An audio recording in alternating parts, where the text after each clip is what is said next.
Everyone listening to this story has failed at something.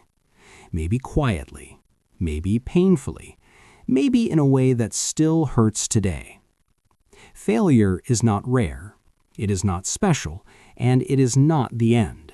It is something that visits every life again and again, often without warning.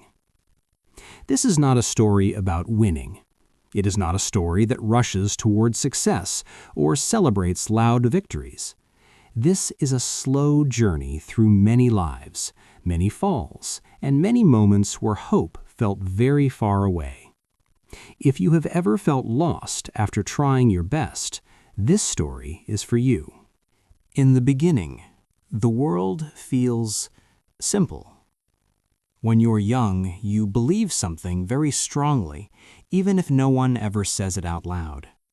You believe that if you try hard, good things will happen.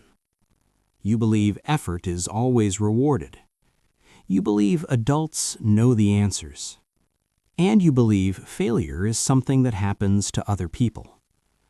This story begins with a child who believed all of that. He was not special, not famous, not unusually talented, just a child with small dreams and a quiet heart. Every morning he woke up with the same thought. If I do my best, it will be enough. At school, he listened carefully. He copied words slowly, afraid of making mistakes. When the teacher spoke, he watched her face, trying to understand not just the lesson, but whether he was doing okay. At home, he imagined a future where effort turned into pride, a future where adults smiled and said, "You did well." That was the dream. Simple, clean, safe. Then, one day, something small went wrong. It was not a dramatic failure, no shouting, no disaster. Just a test paper, just a result, just a moment when the teacher paused, looked down, and moved on without saying his name. The number on the paper was low, lower than he expected, lower than he had hoped. At first, he thought it was a mistake. He checked the paper again. He counted the answers. He remembered the nights he studied, sitting quietly while others slept. This can't be right, he told himself. But it was right. When he showed the paper to the adults in his life, the reaction was not anger. It was worse. It was silence. A quiet disappointment that filled the room without words. A look that said, "We expected more." No one explained what went wrong. No one asked how he felt. Life simply continued. And that was the moment something changed. For the first time, failure felt personal. It was not a bad day. It was not bad luck. It felt like he was the problem. That night, he lay awake, staring at the ceiling, replaying the moment again and again. The number on the paper, the pause, the silence. A new question entered his mind, one he had never asked before. What if trying hard is not enough? He didn't say this out loud. Children rarely do. Instead, he learned something quietly, something heavy, that failure can arrive even when you believe you did everything right. And when it does, it leaves behind confusion, not answers. This was the first fall. Small, invisible to the world, but deep enough to stay. After the first fall, something inside the child refused to stop. He did not talk about the disappointment. He did not complain. He made a quiet decision instead. Next time, he told himself, I will try harder. This time, effort would be louder, longer hours, fewer breaks, more discipline. He believed that the problem was not the system, it was him. So he changed. He woke up earlier. He stayed up later. He said no to play and yes to practice. While other children laughed outside, he sat alone with books and notes, telling himself that this sacrifice would matter. Time passed. Days turned into months. The pressure grew slowly, like weight added to a bag he already carried. Teachers expected improvement, family expected progress, and most of all, he expected redemption. This time, failure would not surprise him. But when the results came again, they were not better. They were worse. The disappointment this time was louder. The silence was heavier. Someone sighed. Someone asked, "Did you really try?" That question hurt more than the result, because he had tried. He had tried until his head hurt, until his eyes burned, until effort became his entire identity. And yet, here he was again. This failure did not feel small. It felt public. Whispers followed him in class. Comparisons began. "Why can't you be like them? Others are improving. Why aren't you?" Every word added weight. He started doubting not just his ability, but his worth. At night, the same ceiling watched him lie awake, but now his thoughts were louder, more angry, more tired. What is wrong with me? Why does everyone else move forward while I stay here? He stopped imagining the future. Dreams felt dangerous now. Trying again no longer felt brave. It felt exhausting. Failure was no longer a surprise visitor. It was becoming familiar. And familiarity made it heavier, because now it carried expectations. This was not just about one test anymore. This was about proving he deserved belief. And for the first time, a dangerous thought appeared. What if I never catch up?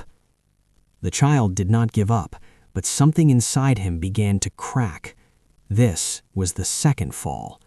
Deeper, louder, harder to hide. There is a kind of breaking that makes no sound. No one notices it. No one stops to ask what happened. Life continues exactly the same on the outside.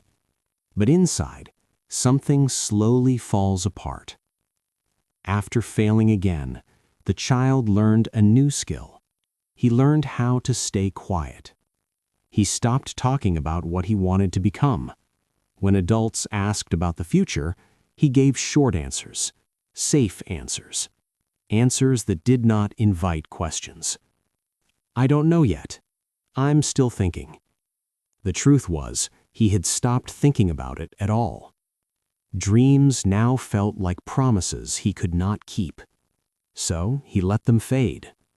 He still went to school. He still completed his work. From the outside, nothing seemed wrong. But effort no longer came from hope. It came from habit. Every day felt the same. Wake up, go through the motions, come home, sleep. Failure was no longer something that happened occasionally. It became a quiet background noise, always there, always reminding him of what he was not. He watched others move forward. Friends found confidence. Classmates discovered talents. Some failed too, but they recovered quickly. He did not.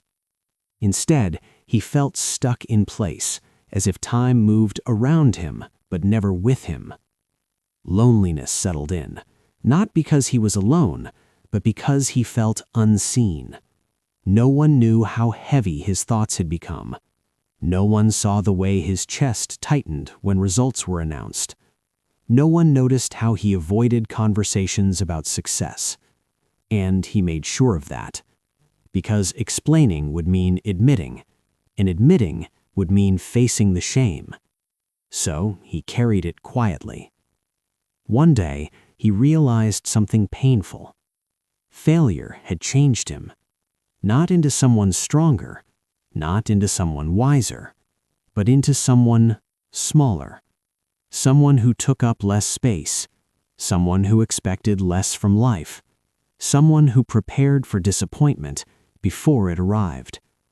This was not a dramatic moment, no tears, no breakdown, just a slow understanding.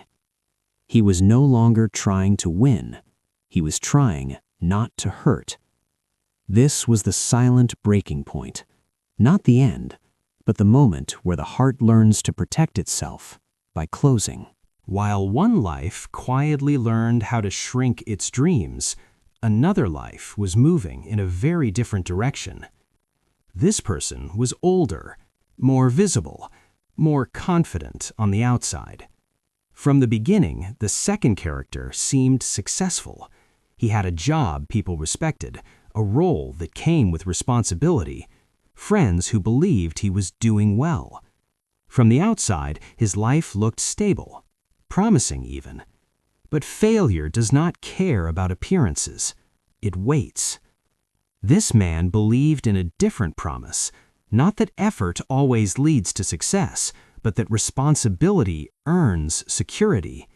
He worked long hours. He accepted pressure without complaint. He carried expectations from family, society, and himself. He told himself, if I keep going, everything will stay together. Then, slowly, it didn't. The company changed direction. Decisions were made in rooms he never entered. One meeting turned into another. One quiet conversation became an official announcement. His position was no longer needed. The words were polite, professional, almost kind, but their meaning was sharp. Walking out of the building that day, he felt something familiar. Not shock, not anger, shame, because this failure was public. People noticed. Questions followed. What happened? Are you okay? What will you do next? He smiled and gave calm answers, but inside, panic grew. He had built his identity on being reliable, on being the one who held things together. Now, he had nothing to hold. At home, the silence felt different than before. He sat at the same table, drank the same tea, looked at the same walls, but everything felt fragile. At night, regret kept him awake.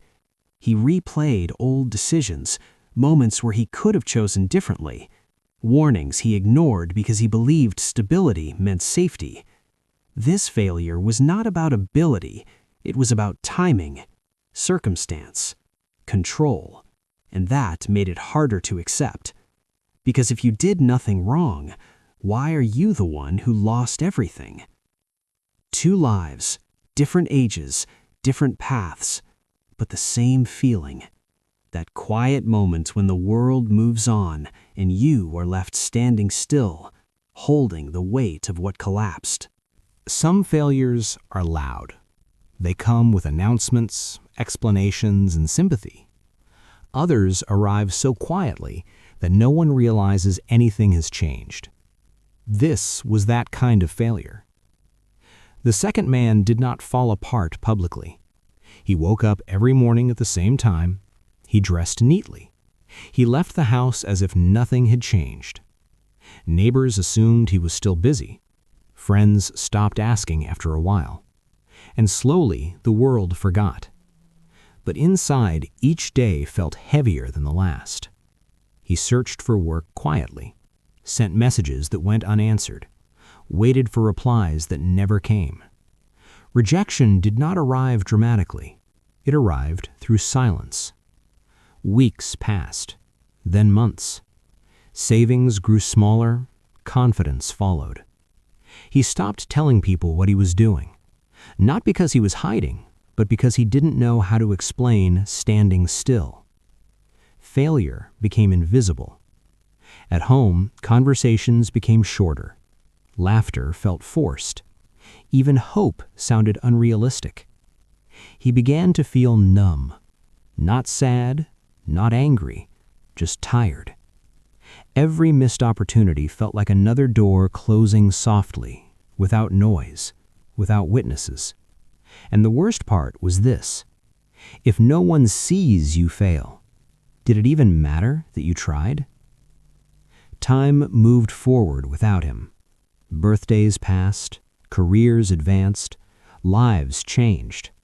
He stayed, not because he chose to, but because he didn't know how to move. This was failure without drama, without lessons, without meaning, just quiet loss. And for many people listening to this story, this kind of failure feels painfully familiar. After months, or perhaps years, something strange begins to happen. The sharp edges of failure dull. The crushing weight eases, not because life improves, but because the heart adapts. The second character stops chasing outcomes. He stops fighting for attention or recognition. He stops expecting the world to notice. Days become repetitive. Wake up, eat, walk, sleep. Again. He watches others move forward. Colleagues earn promotions. Friends celebrate milestones. Even strangers seem to glide past obstacles with ease. And he feels neutral. No hope, no despair, just presence. Time stretches differently. Pain remains, but it no longer pierces. It is a quiet companion now, a background rhythm. In this long pause, he discovers something unexpected: awareness.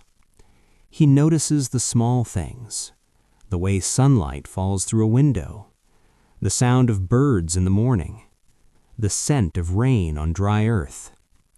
Life becomes about observation rather than action, not because he has given up entirely, but because he finally allows himself to exist without judgment.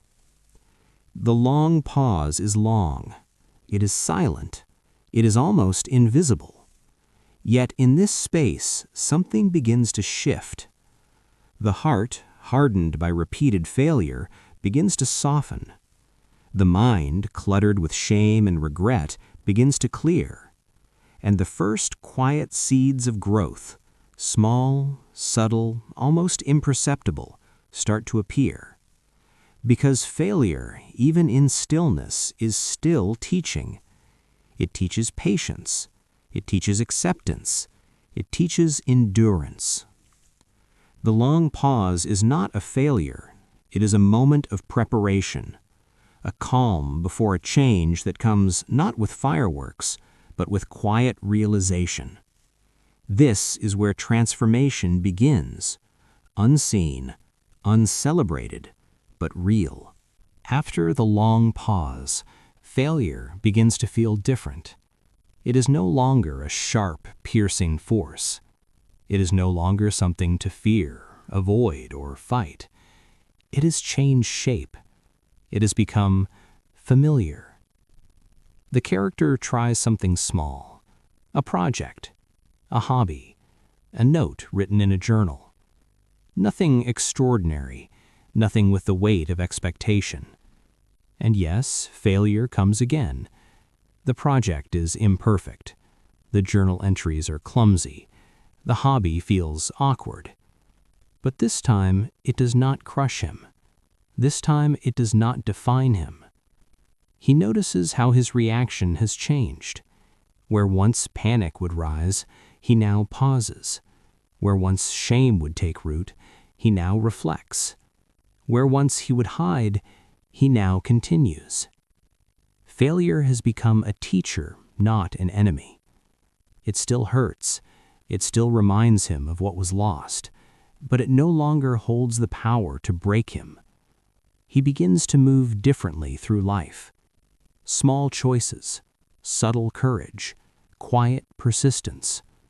No one applauds, no one notices, but inside, a transformation unfolds.